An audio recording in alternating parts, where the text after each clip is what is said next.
եկեղեցին, հայ առաքելական եկեղեցին դարձրել է իր համար վահան, իր սրբապղծությունները կոչկելու, իր տիրադավությունը թաքցնելու, հանցագործությունները թաքցնելու համար դարձրել է վահան։ Մենք ասել ենք, որ հնարավորինս եղբայրական եւ խաղաղ մթնոլորտում ենք լուծելու այս հարցը, բայց ես կարծում եմ, որ առաջիկայում կլինեն օրենսդրական, կառավարության լիազորություններից բխող, ազգային ժողովի լիազորություններից բխող որոշումներ եւ գործողություններ, որոնք ուրեմն մեկ քայլ կամ երկու քայլ մեզ կմոտեցնեն եկեղեցին տիրադավներից ազատագրելու մեր ուրեմն ծրագրին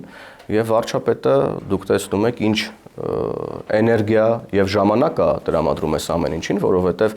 մեզ համար հայ առաքելական եկեղեցին մեր պետության հիմնասյուներից է եւ հայ առաքելական եկեղեցին չի կարող մի քանի մարդկանց ձեռքով դառնալ գործիք եւ օգտագործվի Հայաստանի Հանրապետության ինքնիշխանության դեմ որպես հիբրիդային հերթական գործիք։ Կտրիչ Ներսիսյանը չի միայն որ պետքա որոշի գնա կամ չգնա։ Ովքեր են։ Որովհետեւ ինքը արտաքին ազդեցություն գործակալ է։